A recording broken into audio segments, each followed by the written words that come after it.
ओम प्रकाश राजभर आज शाहजहांपुर पहुंचे। जुमे की नमाज के बाद हुए दंगों पर बोले ओपी राजभर, नुपुर शर्मा को अगर जेल भेज दिया होता तो दंगे नहीं होते। आज अंतर्राष्ट्रीय स्तर पर देश की बदनामी हो रही है।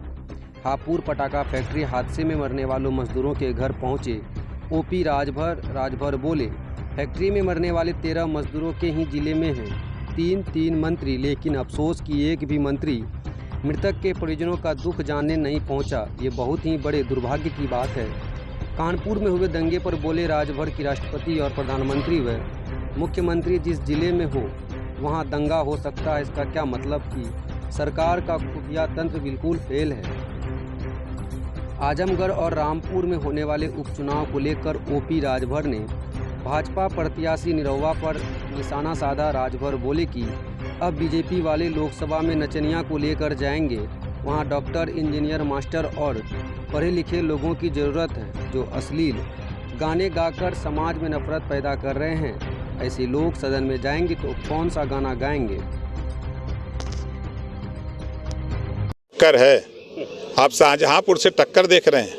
अभी बताइए कि लोकसभा में अभी नचनिए खाली जाएंगे हैं। वहाँ ज़रूरत है डॉक्टर, मास्टर, इंजीनियर जैसे लोगों की ज़रूरत है, पढ़े लिखे लोगों की ज़रूरत है जो अश्लील गाने गा करके समाज में जिस तरह की नफरत पैदा कर रहे हैं, जिस तरह का माहौल पैदा कर रहे हैं, ऐसे लोग सदन में जाएंगे तो कौन सा गाना गाएंगे। कुछ याद हो उनका कोई? नहीं, अब बाद में यहाँ नहीं बता सकते। नमाज हुई, नमाज मस्जिद से निकलते हैं और जुमे की नमाज के बाद तुरंत पत्थरबाजी होती, इस पर क्या कुछ कहेंगे? क्या नमाज को कलंकित नहीं किया गया? क्या मस्जिद पर सवाल नहीं उठते? नहीं, देखिए, दुर्भाग्यपूर्ण घटना है। जो दोषी हैं उनके खिलाफ कार्रवाई होनी चाहिए, जिन लोगों ने कानून अपने हाथ में लिया है। लेकिन इतनी बड़ी घटनाएं देश में नहीं होती। पहले दिन ही जिन्होंने बयान दिया किसी के खिलाफ, धर्म के खिलाफ, अगर उसके ऊपर FIR लिख के जेल भेज दिया गया होता तो इतनी बड़ी घटनाएं नहीं होती। लेकिन साहब कहा जा रहा है कि उन्होंने तो वही कहा है जो उनकी किताब में लिखा है, ऐसा कहा जा रहा है। फिर मुकदमा क्यों लिखा गया?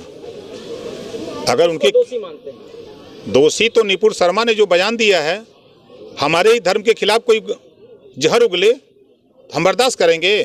आप संविधान इस बात की इजाज़त नहीं देता कि किसी के धर्म के खिलाफ कोई खिलाफ बोले। आप अपना पूजा पाठ करो, अपने विषय में बोलो, आप किसी दूसरे के विषय में क्यों बोलते हो भाई? तो वो सबसे बड़ी चीज़ कि इस पूरी घटना को जन्म किसने दिया, ऐसा क्यों किया? अगर वो ऐसा नहीं किया होता तो आज राष्ट्रीय स्तर पर नहीं, अंतर्राष्ट्रीय स्तर पे बदनामी हो रही है देश की।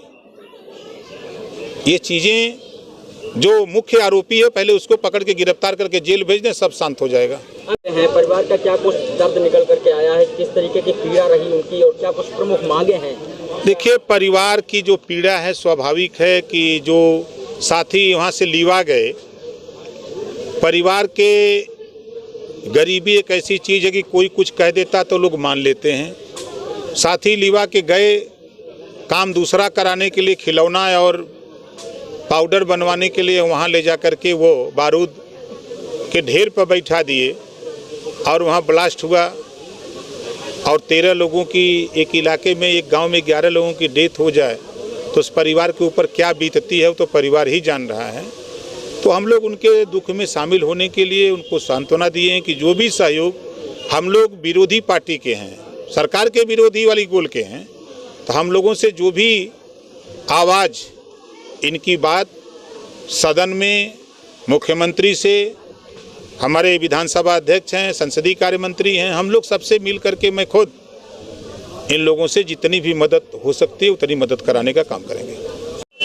देखिए, इस घटना क्यों घटी, जिन्होंने आग उगला, पूरे प्रदेश में आग लगी, उन दोनों के खिलाफ जो मुकदमा कल लिखे हो, यही मुकदमा अगर पहले दिन लिख दिए होते तो इतनी बड़ी घटना नहीं होती।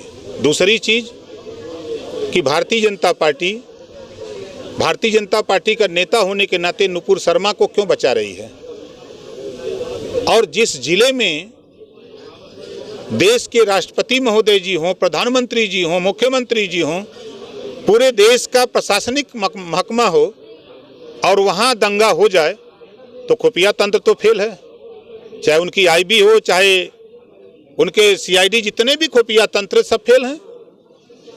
घटना के बाद अब सबको सुधार रही है कि नहीं ऐसे ऐसे रहा, ये पहले क्यों नहीं आपने बताया? अगर ये तो घटना, ये जो वहाँ दंगा हो गया मौजूदगी में, ये तो खुफिया तंत्र की नाकामी हम मानते हैं। लेकिन आज शाहजहांपुर पहुँचे हैं आप, हापुड़ हादसे के जो मृतक हैं उनके परिवारजनों से मिलने आए थे, क्या कुछ वार्ता हुई? किस तरीके का आश्वासन, किस तरीके की सहयोग उनका किया? देखिए, घटना 4 तारीख को हुई। 4 तारीख को हमने टेलीविज़न पे देखा, हमने अपने प्रदेश अध्यक्ष प्रेमचंद कश्यप जी को यहाँ भेजा। आए और यहाँ जानकारी करके जब इन्होंने मुझे बताया तो मैंने प्रमुख सचिव गृह अवनीश अवस्थी जी से बात किया, पूरी घटना की जानकारी लिया। हमने उनसे कहा कि जितनी ज़्यादा से ज़्यादा आप उनकी मदद कर सकते हो, सहयोग कर सकते हो, उनकी मदद करिए। तो उन्होंने कहा कि नहीं, हम उसमें इंजीनियर और मालिक के खिलाफ मुकदमा लिख दिया गया है, उनको जेल भेज दिया गया है और हम कोशिश करेंगे कि मिल मालिक से इनको आर्थिक सहयोग दिलावें और जो श्रम विभाग से जो हो सकता है पारिवारिक लाभ की जो योजनाएं हैं उसको हम लोग दिला सकते हैं, दे सकते हैं। ये बात उन्होंने मुझे अवगत कराया।